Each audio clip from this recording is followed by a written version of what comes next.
Hi, good evening, everyone, or good morning, depending on where you're at. We're really excited to have reached the final concert of the New Music Festival at Penn State. We have four pieces left to go. It's been a really wonderful 2 days of hearing research presentations by scholars and composers and presenting four concerts of new music. Um, Last night we had a really excellent concert, and I said some thank yous, and I said I'm going to spread the thank yous out over the next couple days. So we're going to get a heavy dose of thank yous right now before we jump into talking to our guest composers. There's so many people who have made this wonderful event possible. First, everyone who's tuning in, all of our audience members, everyone who's been attending the research presentations and concerts, thank you for supporting this and for being there and listening. Thank you to all of the composers and the scholars who submitted pieces and who's been presenting. We've had 44 guest composers with us the last 2 days, so it's been really exciting time meeting lots of great composers all over the world. Of course, 3 of them are here with us now. The performers, the conductors, the faculty coaches who've been helping put these pieces together, been working really hard, as you can hear from the Philharmonic Strings and Melody Qua's outstanding piano performance that everyone has been working really hard on getting these pieces together and ready to present and share with you.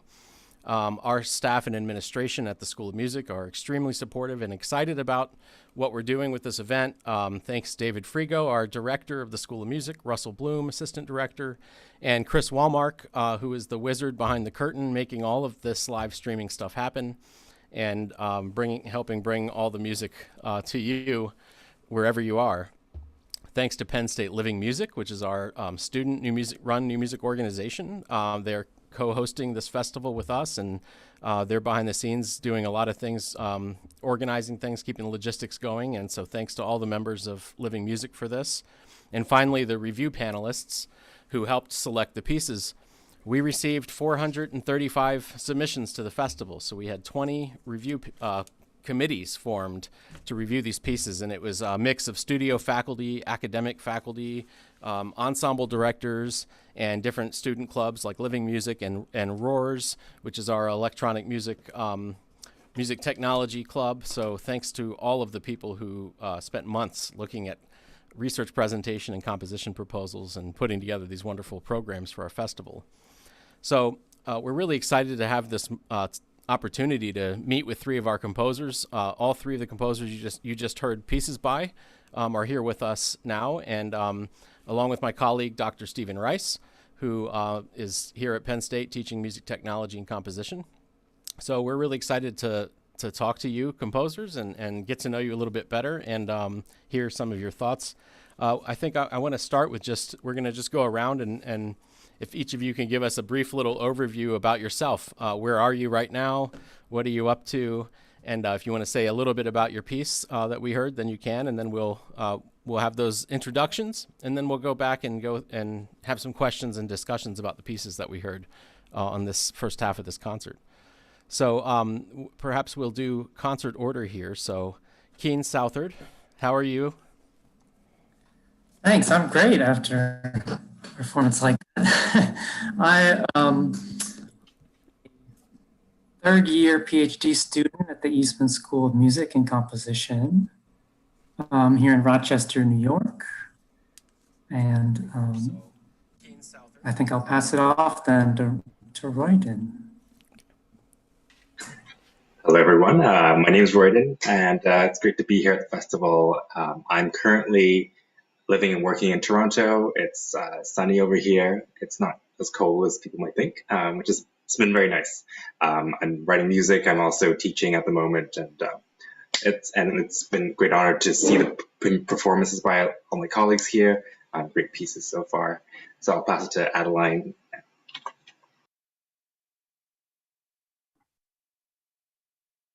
Oh, hi. Hi, everyone. Good morning from me. I'm all the way here in Singapore. And thank you for having me join this wonderful festival. And I am a faculty member of the Yong Siu To Conservatory of Music in Singapore. I'm in the composition faculty. And I just want to thank Melody Qua, who played fantastically in this world premiere of my work. And the piece is also specially commissioned by her. So thank you, Melody. Thank you. Great. So we heard two string orchestra pieces. I thought both the performances were really stellar.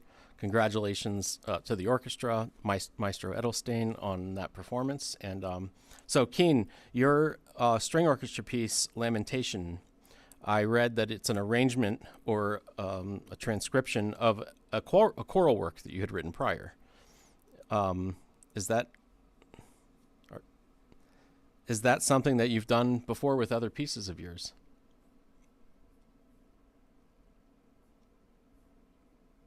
You're muted. Sorry for It's all right. my internet connection doesn't working very well, but I think I got the gist of what you said Okay. about have I a choral piece into string orchestra before Or this. either that or well, first I'll be interested to hear about that process and the decision to do it. I thought it was really effective, but also whether you've arranged other pieces of yours for alternate instrumentations too.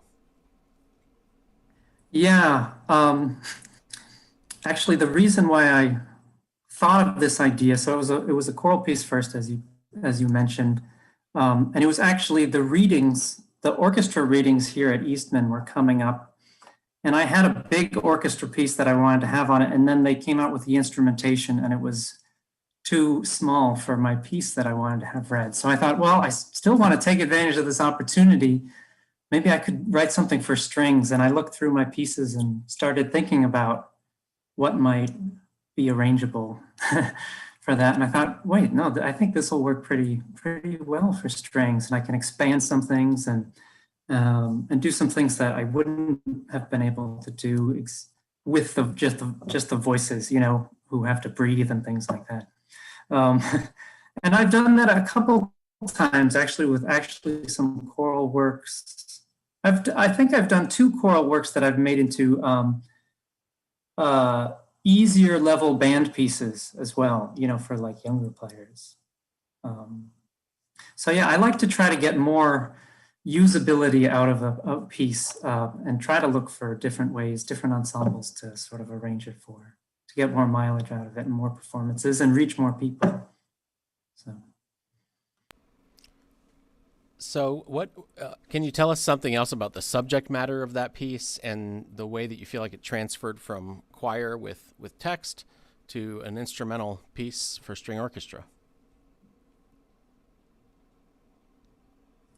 Sure. So the original choral piece was a setting of just two words, actually. Jesus Wept, which is the shortest Bible verse in King James Version or something like that. It's just two words. And my sort of goal with that piece was to see if I could write a choral work that just repeated was fairly extensive, which of course then meant changing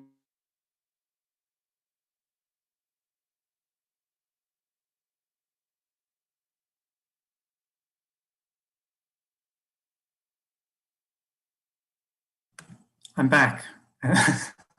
Sorry about that. I was saying that, so going to strings from that sort of, of course, strings have no text.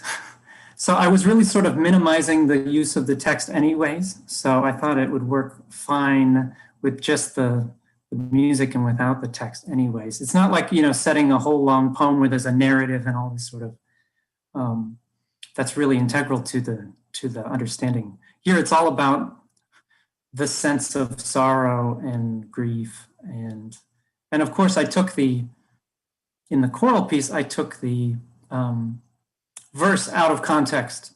So it can be thought of as more a general, sort of lamentation or lament. Anyways. Well, I thought it worked really great. I haven't heard the choral version, so maybe you could share a recording with me sometime of that. Well, it hasn't been performed yet, but it has been read, so I do have a reading of it. Submit it to the next festival. So, Ryden, your program notes talk about how you saw your piece as a kind of synthesis of or a process of reconciling a Western training with different traditions. I wonder if you would talk about what that meant to you and how what you worked with in the piece. Was there anything that was difficult about that in writing the piece? Sure. I think, first of all, I want to say that the piece was written for me, it feels like a long time ago. It was in 2013 that I finished the piece. And I think at that time, my family and I just immigrated from Hong Kong to Canada. So we've been living here for 5 years then. And I think, beforehand, I didn't really feel, such a strong desire to like express my own cultural identity. It's only when I leave, that you kind of feel like, oh, what's my identity? What are my roots? So I think at that time, I was kind of in my last year of undergrad studies. I was thinking, well, I want to do something that had a bit of like my roots, whatever that means at that time. And I just felt like a string orchestra work was like, this was it. This was a chance to do something. It wasn't really written for any kind of particular like ensemble or performing. It was just because I had some time. I wanted to write a piece that would kind of reflect a bit of that too. And then, I think afterwards, there were some pieces that I didn't really do that. So it was kind of like I tried to incorporate some like the melodies and the feeling of being like, I don't know what it means to be an Asian composer really, but I guess how I saw it from my own eyes as a composer. And I think it turned out well. And I think the string orchestra was the right medium, I think, in the end to try something out like that. Yeah. I mean, it has for this kind of like looking back or a nostalgic look or a memorial or something like that of a time. It's quite, carefree in the two outer sections, right? At least that's how it felt to me. What kinds of markers did you find were important ones, and did you feel like they should be apparent outside, or was it more an intensely personal work? Yeah, I think you're right. Like the word carefree is a good description of the piece in general, and that like when I approached it, it was very much like I don't think I set out with the intention of like writing a very like hardcore, like this has to be a Chinese Western fusion. And it became kind of turned that way as I started writing more and more of it, right? So I think the onset was like, there was some kind of, in my head, an idea of like, maybe this could work out later on in the piece. But I started out with this kind of like a mixed meter kind of, homogeneous writing, perhaps you could say. And that turned it slowly into something more lyrical as I tried to explore more of what the strings could do. But yeah, I don't know if this is a good answer to your question, but maybe it wasn't a good question. Interesting. So it was a while ago now. How has your compositional work developed since that time? Are there places that people can look to hear things that you've been working on in the past 8 years? Yeah. Oh my goodness. Yeah. 8 years. Now that you put it that way, it feels like a very long time indeed. Sorry. No, it's good. It's good. A lot has happened for sure. And I mean, most recently, I've been finishing a piece for the Toronto Symphony Orchestra. And so that has unfortunately been postponed because of COVID. But I think that has, like, I put a lot into it in terms of like how I view music and how I view the orchestra as an ensemble. So that probably be a more representative work. And I do have other pieces for like chamber ensemble. I think a representative work would be I wrote a string quartet called Metropolis, where it was basically about the 5 different cities that I've lived in, each kind of like a miniature 2-minute, 3-minute piece. And so I kind of profiled a bit of like where I lived in Hong Kong and in Canada, and then also in the UK, where I spent a few years as well when I was a teenager. So that kind of, you could see a bit of all those influences kind of coming together there. And do you have a website or like a recording that is available? Yes. Okay. Wonderful. Yeah. So it's just myname.com. Probably can. And Metropolis. Okay. Yeah. Great. Thank you.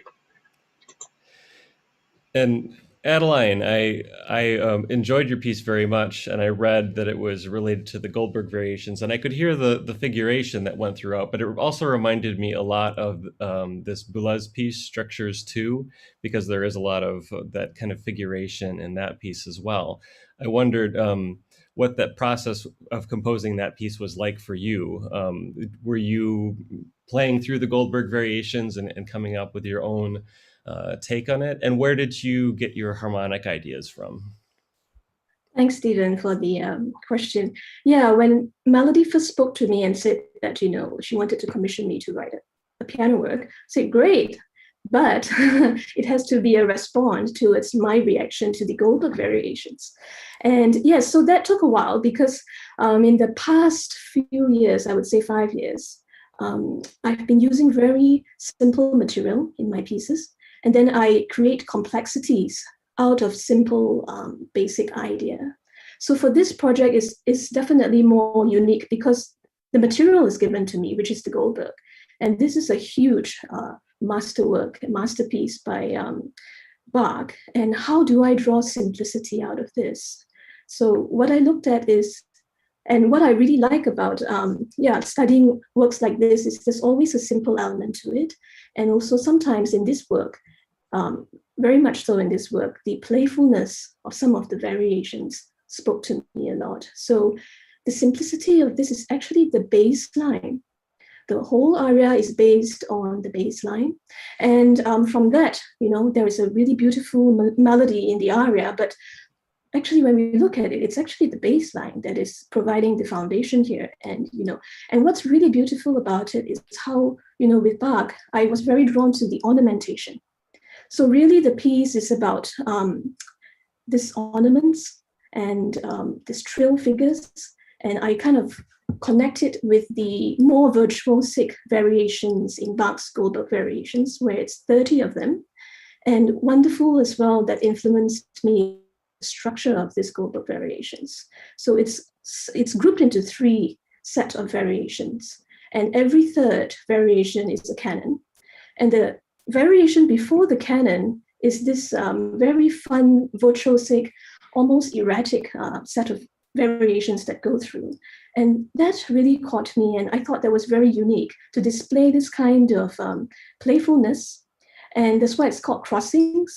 So I played through the pieces. I mean, of course, half the speed and half the tempo. It's really technically very challenging pieces. And all those variations that I found really interesting were having many hand crossings. So it's awkward because originally it was written for the double manual harpsichord. So there's lots of this crossing over, and I enjoyed that movement a lot. And I thought, maybe this could be one of the main characteristics of this piece. And really, I told Melody it's about playing games on the piano, having fun with the material, and you'll see her running. I mean, I suppose you can't really see with the angle of the camera, but if you look closely, she's basically running up and down the keys, at the extreme extremities of the piano keyboard, and then sometimes she's crossing to be, really like a cluster of notes, like at the end of the piece, where it's all reduced into just a trill figure. So yeah, it's just about this kind of playfulness using very simple material drawn from, me studying the piece, and I had a lot of fun really studying this work. Taught me a lot. Did the baseline that you were mentioning as an important element, of course, in the variations, did that figure in your piece at all, or? Yes, you can't hear it because it's jumping everywhere. But when I was plotting down the structure, yes, there's some kind of falling baseline movement, but you can't hear it because it's put all over and displaced, and yes, all over exactly. So yeah. Thank you. I'm really interested in this idea that you start with a really basic, simple material and then spin it into some kind of like complex textures or complex rhythms. Can you talk about any of the process of doing that, your compositional process, either techniques or just what, how do you accomplish that? It started with a series of pieces I started in 2016, I believe, with a string quartet. I'm sure Stephen and Alginda, you can also share with me where, we have, when we're teaching, sometimes it's really hard to find time to compose. Well, I find, sometimes, where do we have the time to compose? And I really wanted to have a continuity in that process. And I came up with the idea where I have a series of pieces where the material is always the same in each movement. So I started with the string quartet, and I'm now on my fourth piece. So every movement is using the same material, and it also starts with the ending of the previous movement. And every movement is different because the instrumentation is different for each movement. So when I met with Melody, this piece was completed almost a year ago, and I sat down with her when we met together when she came back to Malaysia. That was in 2019. I had a piece done in a piano festival, and that was the third series of the 5 movement work. So I find this using very simple material and trying to use it throughout a larger scale of series of pieces. It helped me kind of structure my process of composition, and it gives me kind of a continuity to the next piece. So so I'm now on the 4th movement. Yeah. So you'll have a massive cycle at the end where people could line up all these pieces in a concert, right? Or a serial. Yes. I'm trying to, I would like to program a concert where I could play all 5 of this. And the instrumentation is string quartet, no brass quintet, and the solo piano, of course.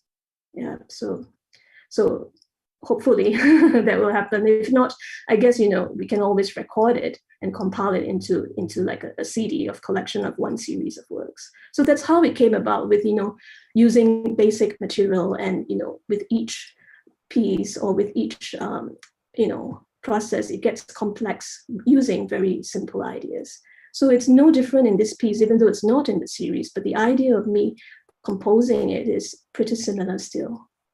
Yeah, drawing from simple materials and making it complex. The textures becomes complex from simple materials. Great. I think before we wrap up this conversation, I think people would like to hear what you are all doing now. What kind of projects that you're working on, or what do you have coming up, or what have you recently finished? Maybe starting with Keen. What's your most recent project, and what do you have coming up that you're looking forward to? I realized about a week ago that I have really already written a lot of music in 2021. I realized I've written like 30 minutes of music, which is like, I don't know how I just did that.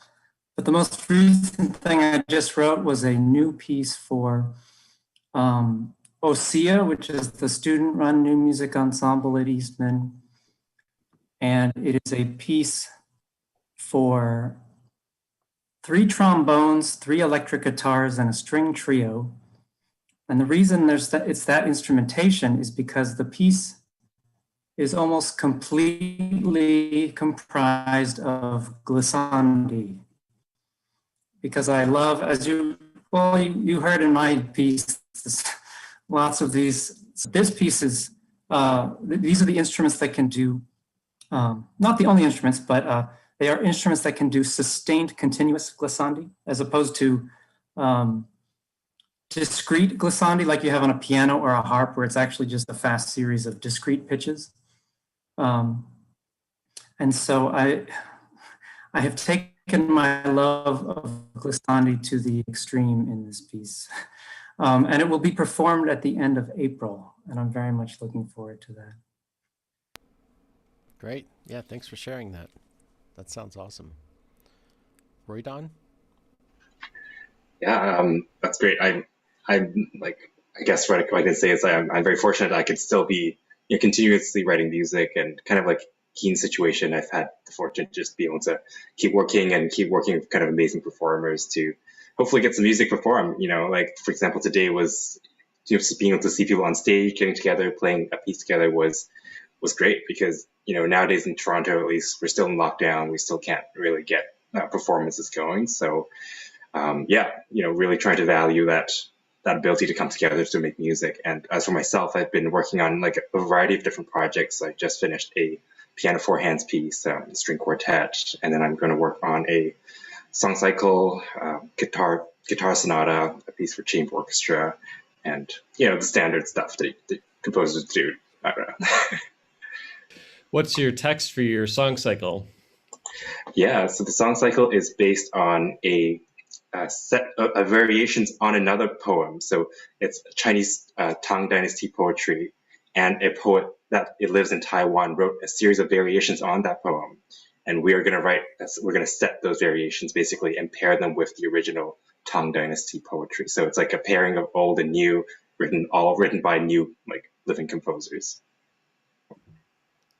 Interesting. That's great. You'll have information on your website just to direct people to when that happens. I hope so. Yes, if it happens, we're just gonna keep our fingers crossed. And Right. yes, let's hope it does. Yeah, we're equally excited that we could have performers on a stage performing your music. I know that this is, what you've experienced, same for all of us, that we were really determined, part of our determination to continue pushing with this festival, even when we found out it would definitely be virtual, was that we wanted to continue to provide a platform to showcase composers' works all over the world, and so that our students and our audience could also be exposed to your music. So I'm glad that we were able to do it and do it safely, and it turned out really great. So Yeah, thank you for doing it. I think it's a wonderful experience. So thank you so much. great. So Adeline, how about you? What is your most recent project, or what do you have coming up? Like I said earlier, the fourth and fifth pieces for the series. So I'm kind of finishing up the fourth one now, and it's for tuba and string quartet. And this unusual combination came from the faculty in Yonshuto. So yes, the string quartet will be played by the resident string quartet, and the tuba part will be played by the head of brass. So I'm really looking forward to hearing how that would sound. Very unusual combination. And the last one would be the tutti of 10 people. And hopefully that will get played in Kuala Lumpur.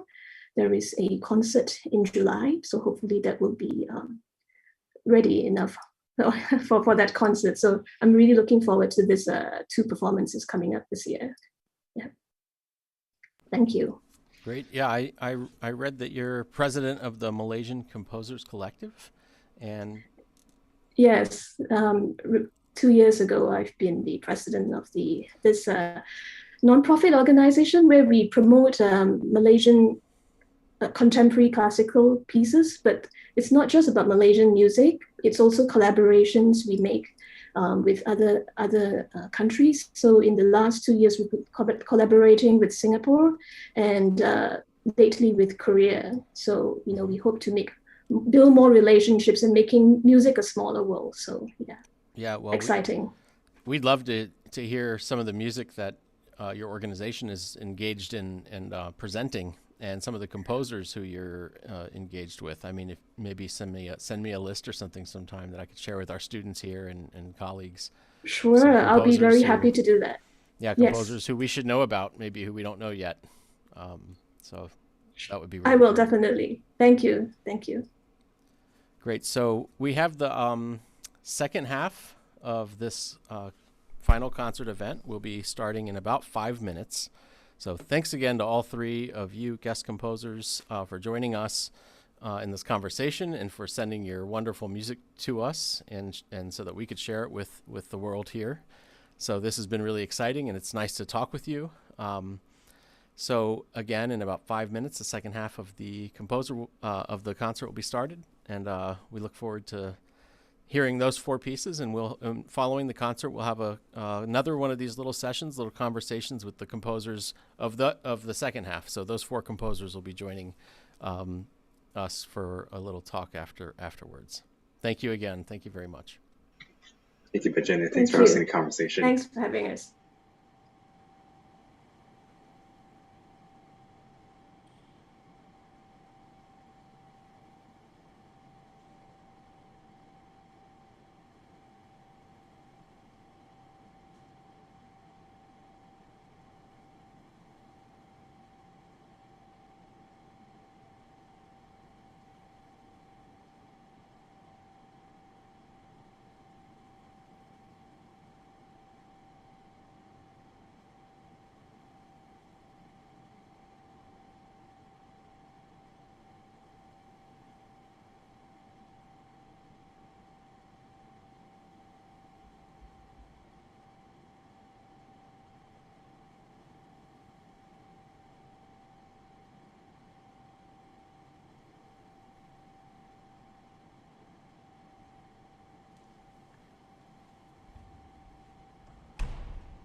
Good evening, good afternoon, good morning.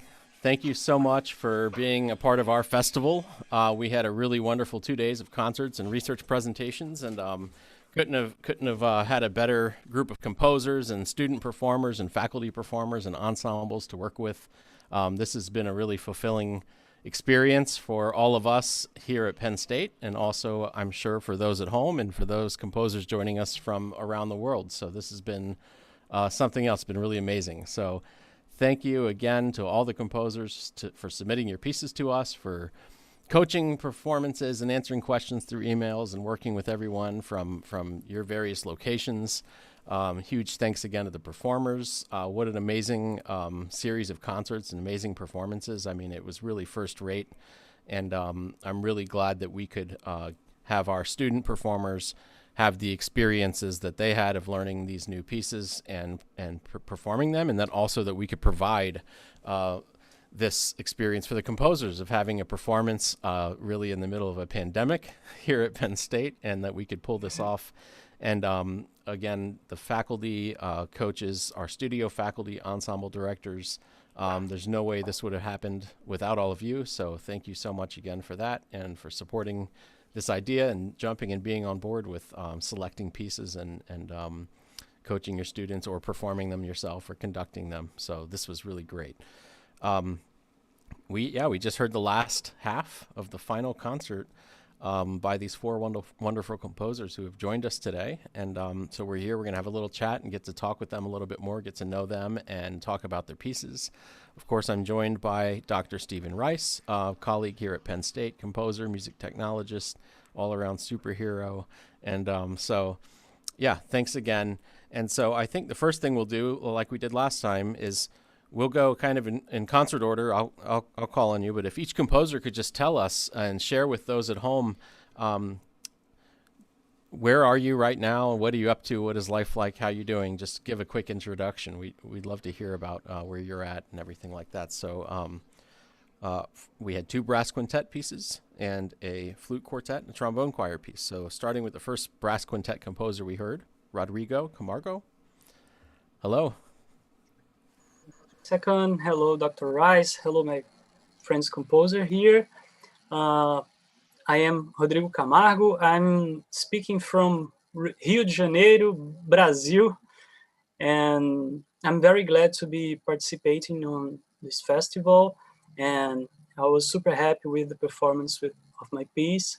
I would like also to say that my English is a bit rusty, so I'm sorry in advance if I say something that you don't understand. You can ask me again, and I will gladly repeat it.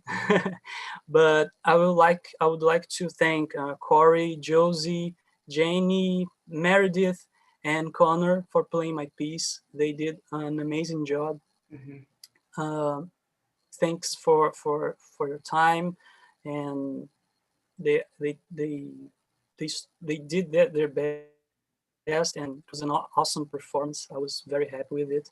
I'll also have to thank Dr. Velvet Brown, preparing my piece, rehearsing them, talking to me, doing this midfield area from me with the King Quintet, and it was awesome. I'm very happy. Great. Thank you. Thank you so much. Next is Ryan Blauvelt.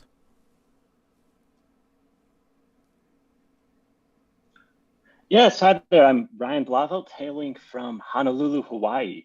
I'm currently a PhD student at the University of Hawaii, focusing on intercultural composition, where we write a lot of music for Western instruments mixed with East Asian instruments, particularly instruments from Korea is what I'm focusing on right now.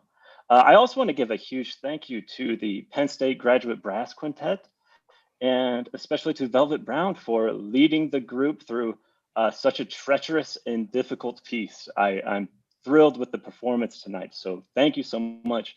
And thank you to just Penn State in general for putting together a new music festival at such a time. I haven't seen performers performing my music or really any music on stage since last spring, so this has been a joy. Great. I think the same, we could say the same too.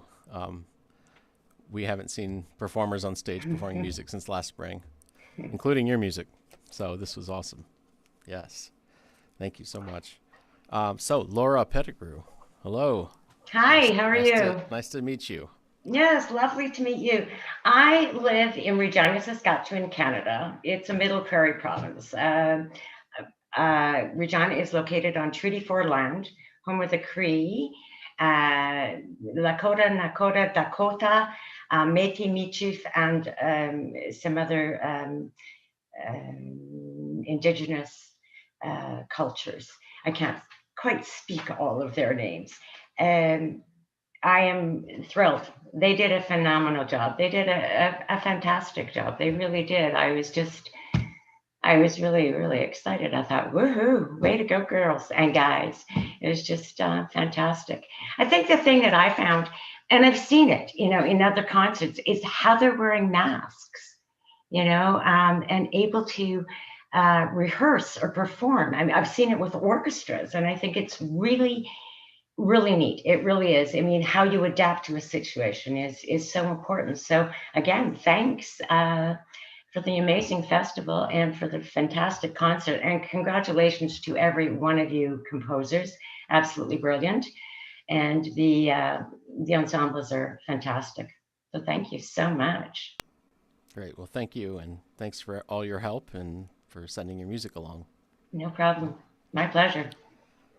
Great. And the final composer we heard tonight was the brass choir, and it was Joshua Mallard. Hi, Josh. Hey, can you hear me? Yep. All right. First and foremost, thank you so much for this festival. It's been really wonderful, and it's been a completely streamlined experience. I've been so impressed. And I definitely have to say thank you to Mark Lusk and the trombone choir at Penn State. It was just a fabulous performance. And I'm really glad to be in this Zoom call.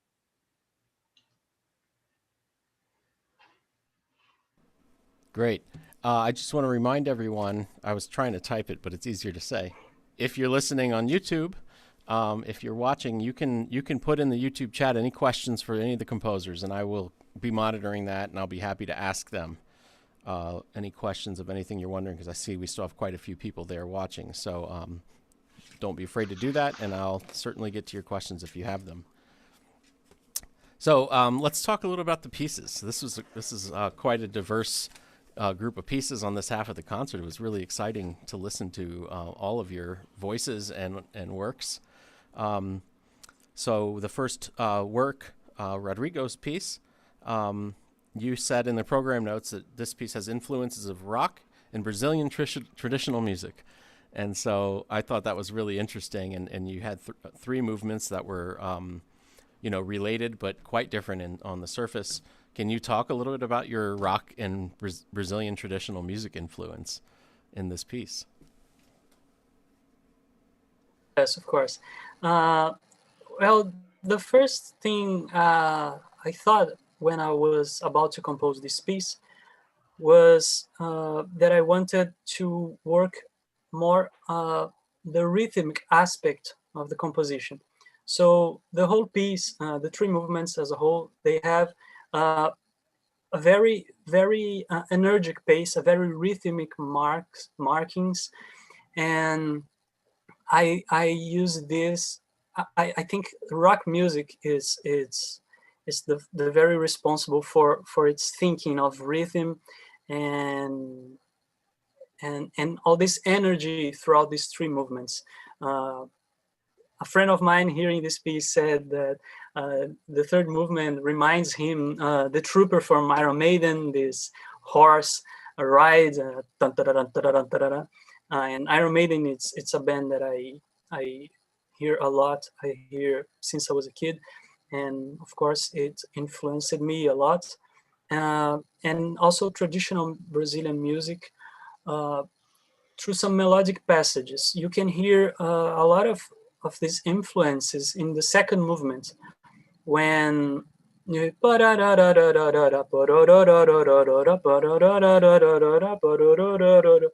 is very common here in choro, this talking about this sectioned melodies in choro, two soloists like doing a dialogue with this, the trumpets, the two trumpets, and then the horn and the trombone, they alternate doing they play intertwine with each other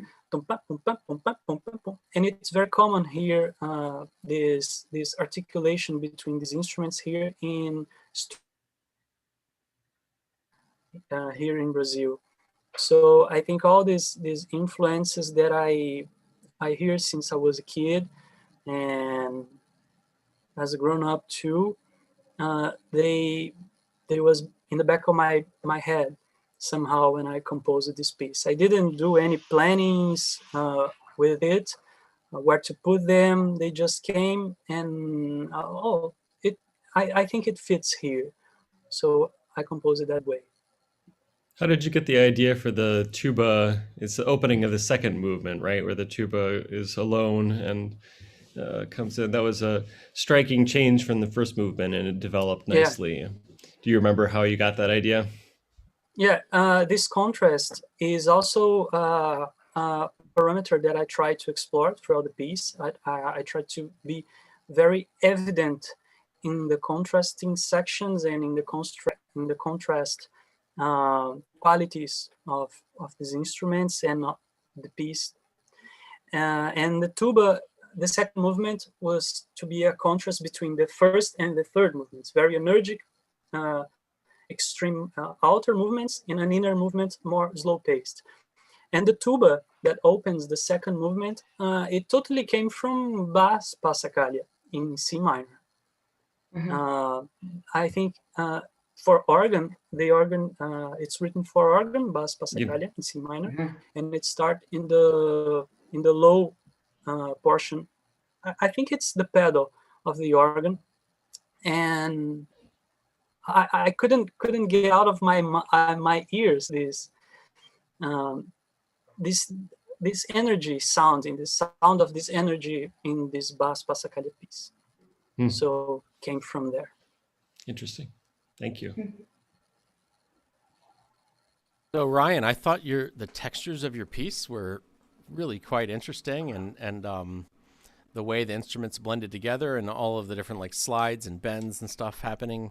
Like it was one of those things where you try to figure out what's going on, like who's doing what here, So I noticed like the texture of your piece, the thing that popped out to me right away.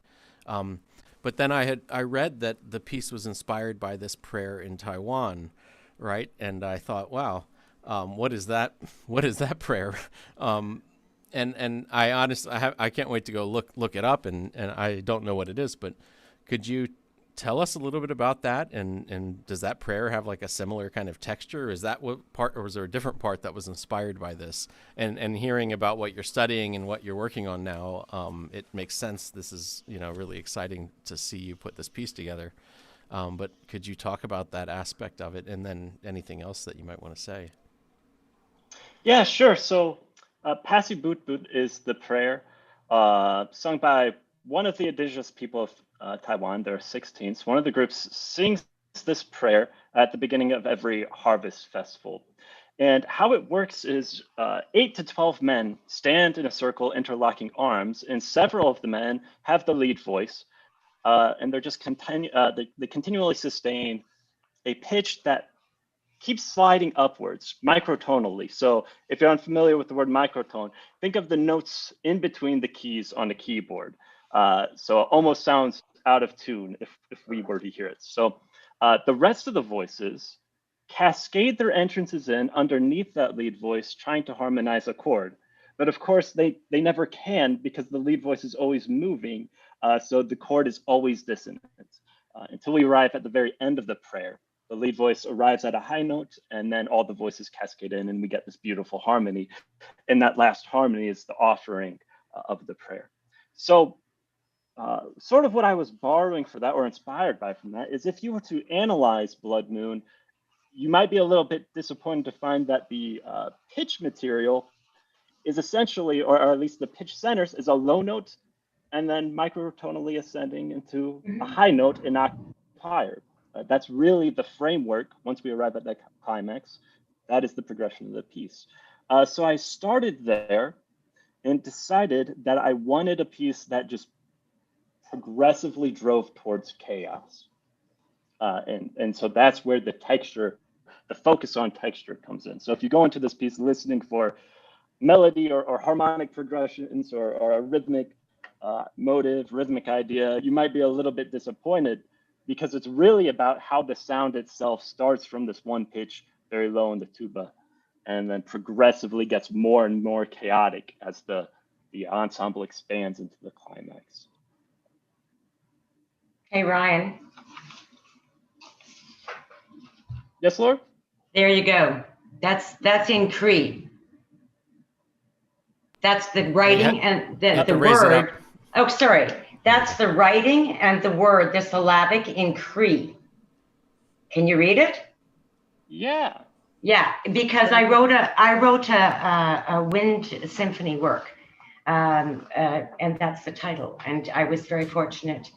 One of the professors at the First Nations University of Canada, I know him, so he put this in writing for me, which is very cool. Yeah, that's very interesting. Yeah.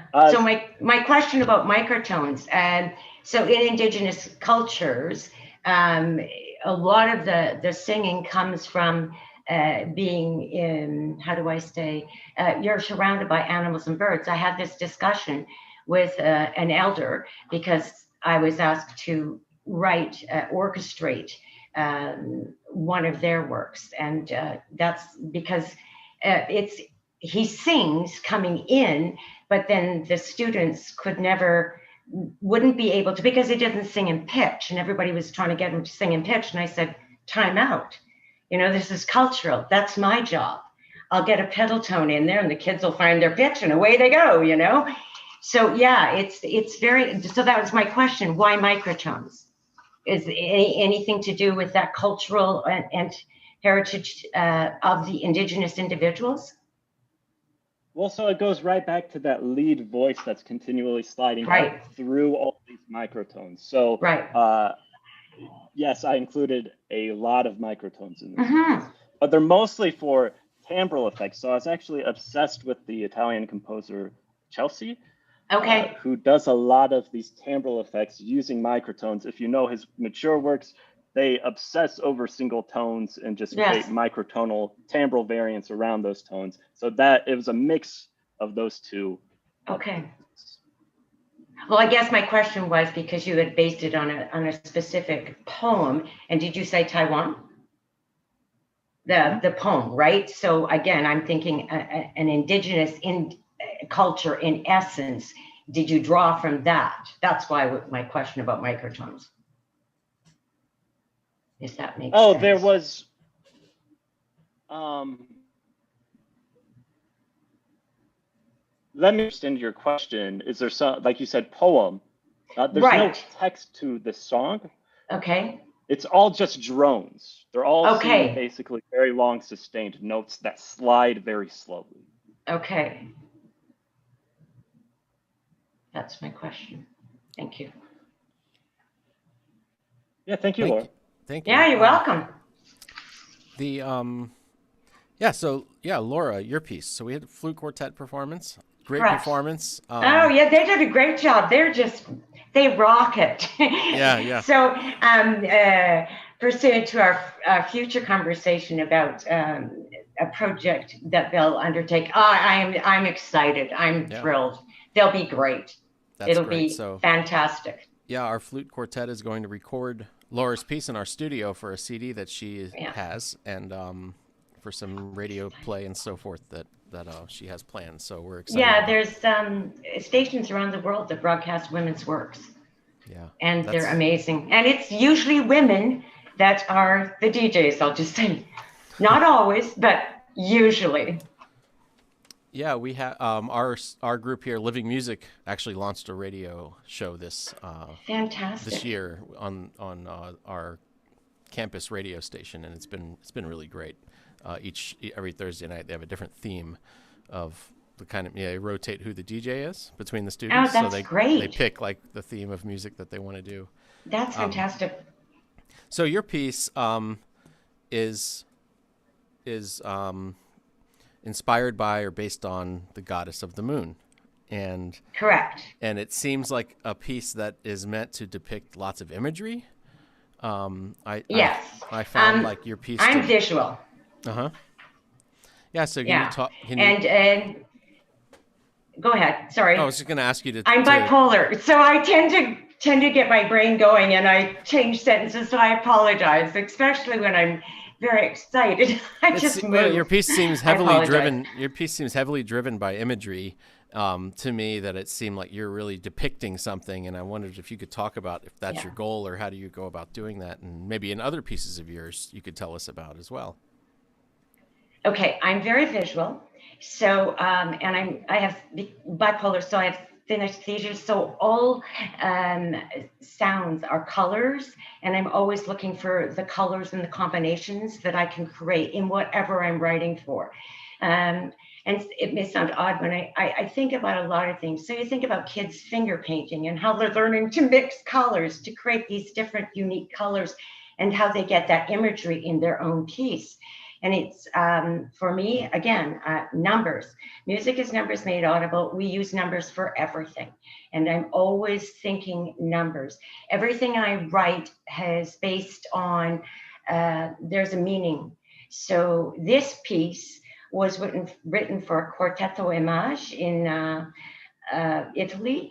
They had premiered, did the European, Italian premiere of Sensorium. For 5 flutes and piano, March, International Women's Day 2018. And then they contacted and said, listen, we've got this great concert series coming up. And that was July of 2019. Can you write us a work? I went, sure. And the biggest thing for me was knowing the venues it was going to be performed in. One was a castle. I mean, okay, so, and it's an open air castle. It was stunning. It was to die for, because right above was the moon. You know, it was the most amazing experience. And everyone speaking in Italian and everyone's translating, I can understand, but they speak so fast, like I speak English quickly, right? My first language. They could see that, you know, they could visualize. So everything in my music is depicting or emoting. I pick a title based on whatever it is that and it has to relate to the ensemble. And a lot of times it could be their names, it could be their birth dates. It's all with numbers that I work everything. And then I just create. I'm a flutist. So how many ensemble pieces have I played where the low part, you know, the alto and the bass, it's like, come on, we'd like something to do. So I make them work, and they work. But part of that is my influence from Bach also is I have to have counter melodies. I have to have movement. For me, in life, we have a beginning and an end. We have birth and death, and everything in the middle is a journey, and wherever you're going. Does that make sense to you? Yeah, absolutely. Okay. That's great. Thank you for sharing that. You're welcome. Yeah. So Joshua, there are pieces that tell stories. There are pieces that are about that are inspired by or about specific things, and then there are pieces like yours that come from a different kind of place. In your case, a puzzle. That there's this puzzle that you described that was the influence or the model for this piece, and I'm really interested in that. Can you tell us about this puzzle and how your piece that deals with or influences the puzzle, like how does the musical material relate to that, and so forth? Yeah, sure. So I'm super driven by personal interest in like a lot of extra musical concepts. So I've always been interested in riddles, and I found logogryphs, these word puzzles where you get